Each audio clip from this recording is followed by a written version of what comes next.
Saya Nana akan menemani kalian semua dalam Ilkom News hari ini. Berita pertama dimulai dari gempa di daerah Maluku. Gempa dengan magnitudo 7,9 mengguncang Maluku, Tenggara Barat pada Selasa 10 Januari 2023. Gempa terjadi sekitar pukul 00.47 waktu Indonesia Barat. Mengutip situs BMKG, gempa berpusat di 7,25 lintang selatan dan 130,18 bujur timur, dengan kedalaman gempa 131 km.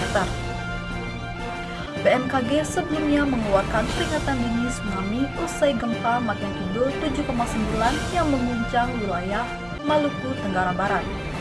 BMKG menghimbau Pemda setempat agar mengevakuasi warga.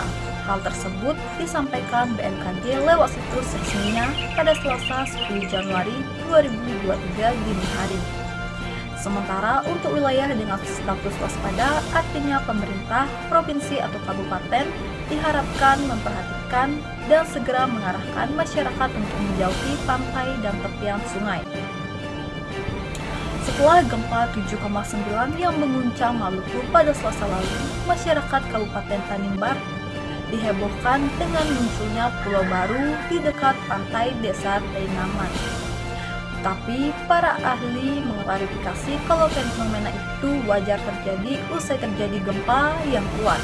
Kepala Bidang Mitigasi Gempa Bumi dan Tsunami BMKG Daryono menganalisis pulau baru ini adalah gunung lumpur atau mud vulkano. Meski jarang terjadi, Daryono mengatakan fenomena alam seperti ini pernah terjadi 6 kali di dunia. Sementara itu, peneliti dari Pusat Riset Geoteknologi Badan Riset dan Inovasi Nasional atau BRIN, Eko Yulianto, menduga fenomena itu terjadi karena patahan gempa. Berita selanjutnya, ada kasus penculikan dan pembunuhan anak di Makassar. Seorang anak laki-laki bernama Mufadi Sadewa, 11 tahun, ditemukan tewas setelah dilaporkan hilang sejak Minggu 8 Januari 2023. Jasad korban ditemukan dengan kondisi tangan terikat di kolong jembatan. Polrestabes Makassar berhasil menangkap pelaku penculikan dan pembunuhan. Pelaku merupakan pelajar SMA di kota Makassar, yakni AD 17 tahun dan MF 14 tahun. Dalam pemeriksaan, pelaku menculik korban di depan minimarket di Jalan Batu Raya, Makassar. Korban diajak pelaku untuk membantu membersihkan rumah dengan iming-iming uang sebesar Rp50.000. Saat pemeriksaan juga terungkap motif pelaku mengaku menculik dan membunuh korban lantaran tergiur uang dari penjualan organ tubuh dan berencana menjual organ tubuh korban. Setelah dilakukan pemeriksaan dan penelusuran lebih lanjut, pelaku bertindak atas keinginannya sendiri dan bukan bagian dari jaringan penjualan organ tubuh manusia. Berita terakhir, ada berita penangkapan Gubernur Papua. Gubernur Papua Lukas NMB ditetapkan sebagai tersangka kasus suap dan gratifikasi pada 14 September 2022 lalu. Namun penangkapan dan pemeriksaan baru berhasil dilakukan oleh Komisi Pemberantasan Korupsi atau KPK pada Selasa 10 Januari 2023. Perjalanan kasus Lukas NMB telah melalui berbagai drama. Dugaan suap dan gratifikasi yang dilayangkan kepada Lukas berawal dari laporan Pusat Pelaporan dan Analisis Transaksi Keuangan atau PPATK terkait adanya pengelolaan uang tak wajar.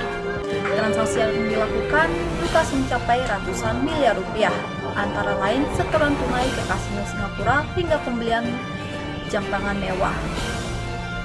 Lukas ditangkap oleh KPK di rumah makan di kota Jayapura, Papua. Setelah dilakukan penangkapan, Lukas dibawa ke Makobrimob Polda Jayapura untuk diperiksa sebelum dibawa ke Jakarta. Saat di Makobrimob terjadi kericuhan yang dipatik oleh massa simpatisan Lukas dengan melempar batu ke arah personil Brimob. Ini membuat 2 simpatisan dibekuk oleh polisi. Tak hanya itu, saat Lukas berada di Bandara Sentani untuk terbang ke Jakarta, massa simpatisan Lukas memaksa untuk masuk ke dalam landasan pesawat, disertai aksi perusakan hingga bentrokan petugas gabungan Polri. Hal ini berujung polisi terpaksa melumpuhkan dengan melakukan tembakan, hingga timbul 5 orang massa simpatisan sebagai korban luka dan 1 orang tewas tertembak. Sekian berita hari ini, saya Nana pamit undur diri.